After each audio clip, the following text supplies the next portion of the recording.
video. Comments will appear here.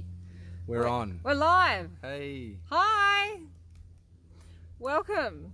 Our second Fiery Friday. Welcome to Fiery Friday. Putting the fire in your Friday. Here's our beautiful actual fire, but a virtual fire for us all to sit around and connect. Yep. Yeah. Yay. Aww. And I hope that you have the energy and connection of fire somewhere in your life today, or have done this week. Some of us aren't as lucky to be able to just have fires anymore, and it's a real shame that we can't sit around fires and experience that living, breathing entity that is fire, because it's a real companion and a real beautiful energy. Oh look, the little likes. Someone's liked us already. People are on and watching. It's still unusual for us. We're very appreciative that people are coming to join us. Hey Adrian. Hey Adrian. We do have an exciting announcement coming, but we first wanted to just check in with everyone and let you know what we've been doing in the last couple of weeks since we spoke to you last time.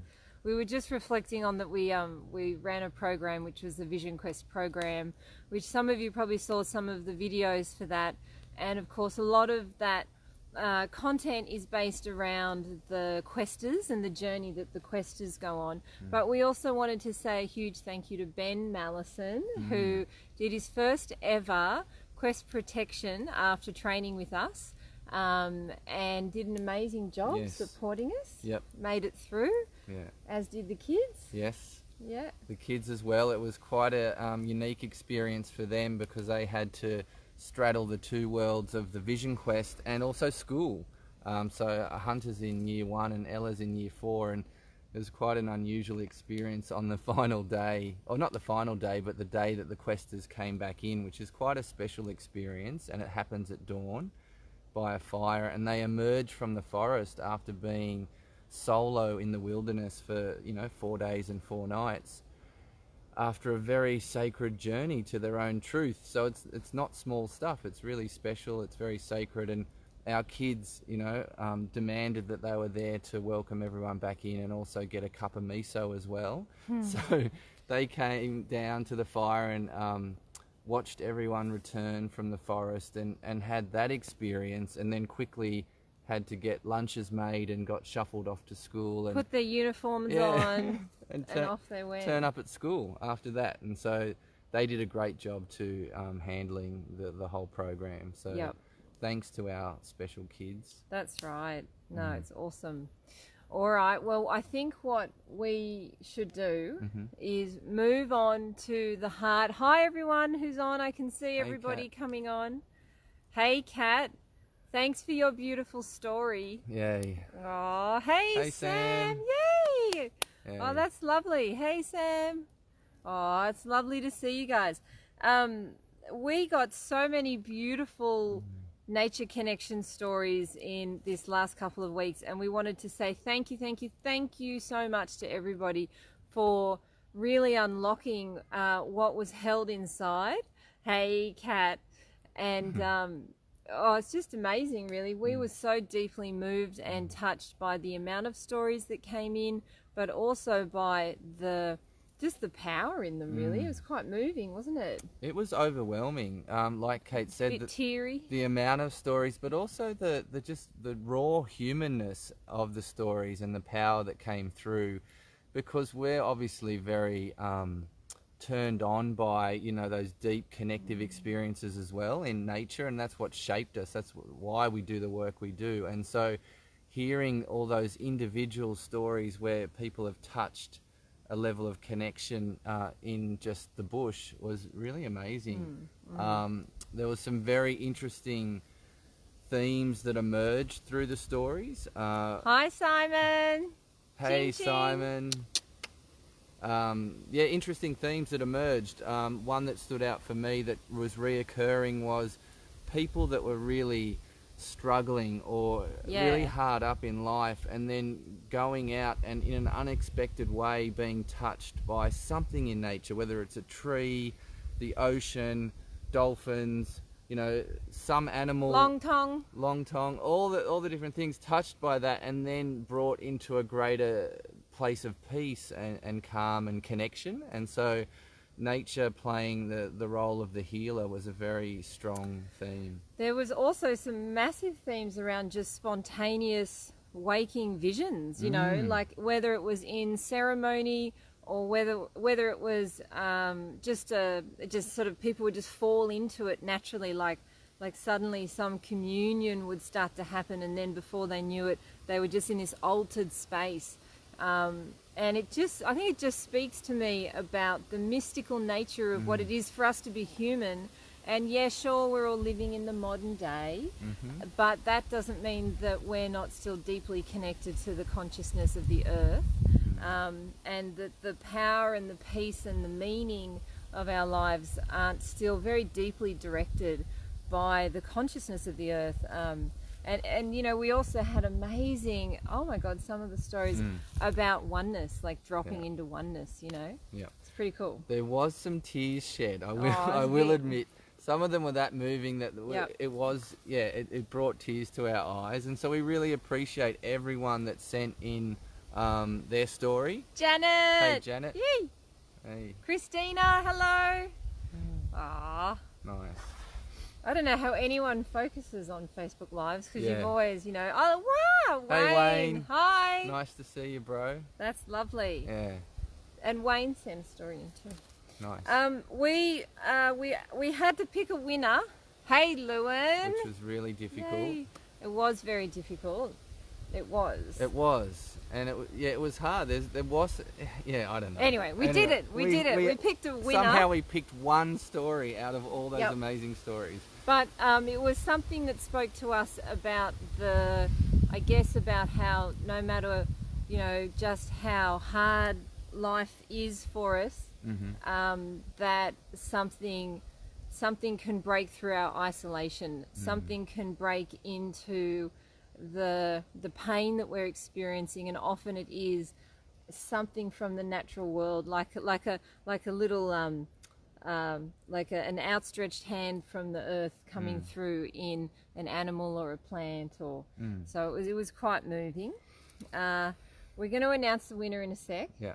But we're also going to email everybody who put their stories in and offer you all a voucher of some sort to the nature philosophy programs, just to say thank you, because we were a little bit like, oh wow, everybody actually poured their heart out into that process, and it was quite powerful. So so there you go.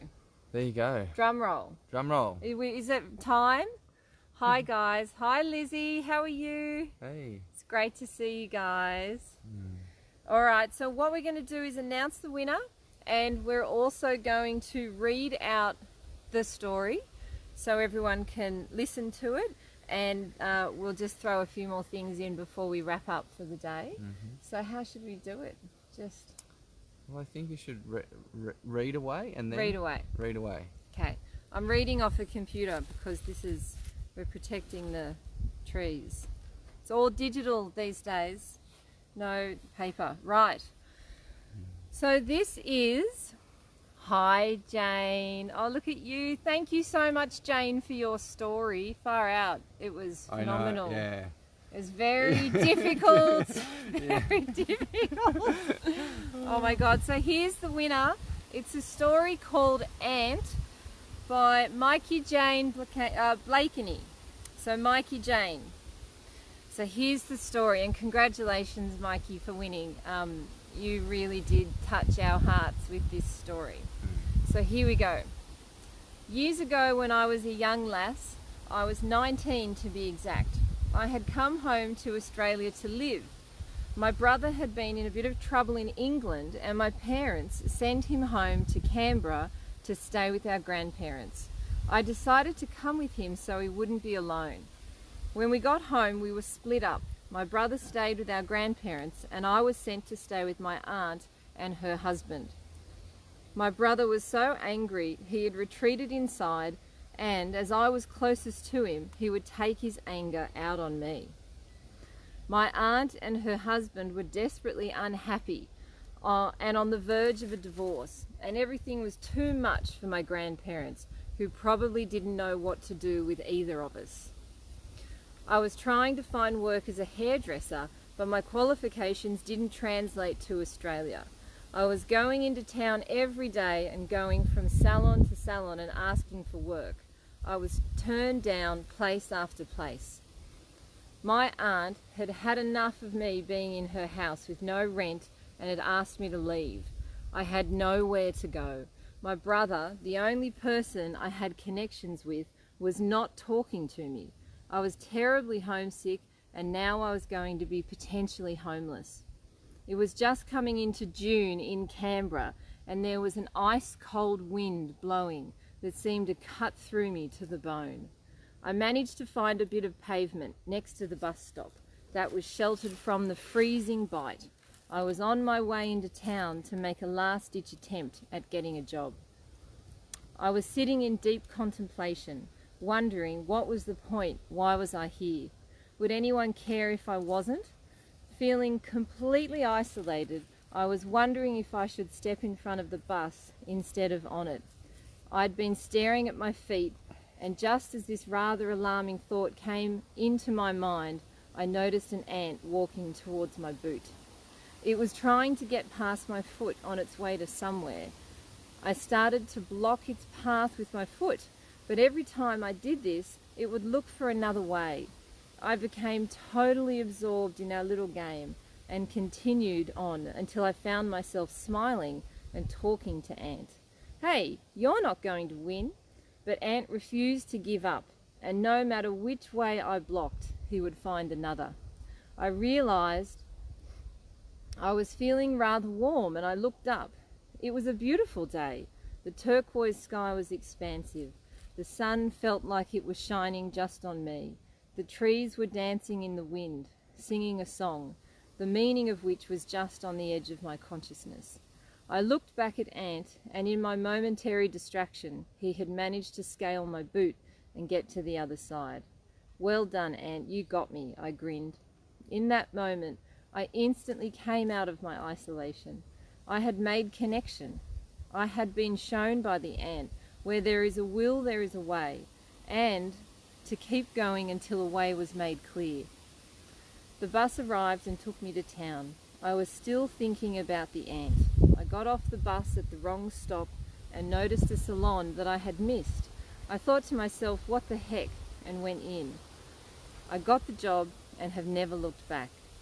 I also have never felt alone since. When Ant spoke to me, he made me realize that all nature is connected and there really is no separation. That's it. Woo! Woo! Yes, the power in the simplicity, in the day-to-day, in the small being, the ant being. I reckon so many of us have had some pretty amazing experiences with ants. They've been big teachers, particularly on Vision Quest too. Yeah. Yep. So well done, Mikey. You have won the competition. Hey Tamar, hey Gary. Tamar. Yeah, it's an awesome story, and I think for us it really spoke to. It was gutsy, you know, like at one of those times where one of us could have given up and actually decided not to continue with life. A part of nature and a part of the natural world reached out and said, no, back yourself and continue to believe in yourself. So it was a pretty powerful story for us, and thank you so much for sharing it. And thank you just everybody really. So look, if you sent a story in, we will send you an email, and we're going to ask if we can share your stories too. Mostly with our newsletter subscribers. Oh, that's the dog making noise. And just continue to share, because there were just so many amazing stories. So all right, thank you. What's next? Well, I was going to say, keep up the pace on Fiery Fridays. We can talk about a lot of stuff, and we can also demonstrate different things. I think people enjoyed seeing the fire being lit. Yes. Last Fiery Friday, but also if people are interested in particular skills or content topics that we might cover in our programs, we're happy to talk about it. Conspiracies? Anything. We can talk about it, and that might be a platform. So if there's something you're particularly interested in, you could make a comment. Yeah, let us know. Yeah, comment in the comment thing, however that works, and we can angle the next Fiery Friday towards that. Yep, absolutely. The other thing is, over the next couple of weeks, we'll be back on in 2 weeks to connect with everybody again. Sorry, that was a technical issue. Not enough space. Okay, back to where we were up to.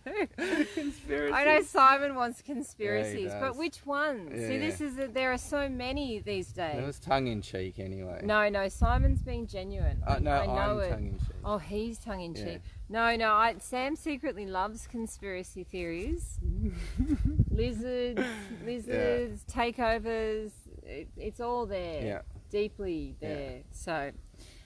So Sam can share some of his story over the next few weeks, and he's going to share some of his most epic deep nature connection experiences. Yep. Yes. Within the next week. Yeah, and then I'll take a turn once he's done that.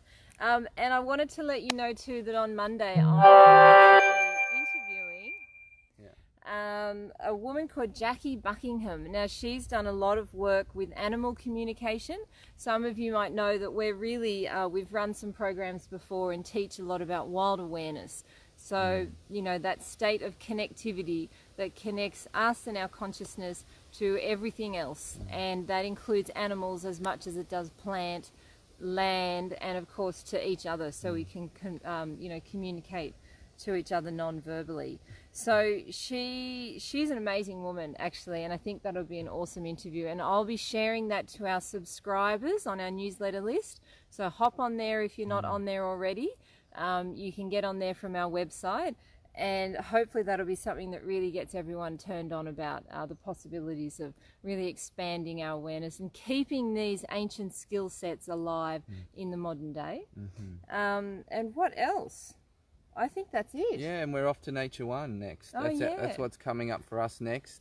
So if you're on the way to that as well, we look forward to joining you there and having an epic adventure of fun and learning. And so is Mikey Jane. I hope you can make it, I Mikey. hope you can make it to the next one. It would be amazing to have you there. Or someone that you care about, maybe. I don't know. We'll give you a call anyway after this and check in. Yeah. And we would just love to remind everyone to get outside this weekend. And spend some time connecting to your local environment. You know, it doesn't matter if it's like a deep wilderness experience or whether it's a local park. All of those areas have those wild spaces that can really help us feel refreshed and renewed. So I just encourage everyone to get out. We will be. I'm having a weave-a-thon. Just with women. It's going to be great. Awesome. You want to say anything else? No, that's it. Nothing about conspiracies? No, nothing about conspiracies. Nothing at all. That'll come, trust me. We'll get you warmed up. All right. Thanks so much, guys. Lots of love, and thanks for putting so much of your heart and soul into the competition. It was awesome. We really appreciate it. Yeah. Awesome. All right. Till next time. Bye. See you guys.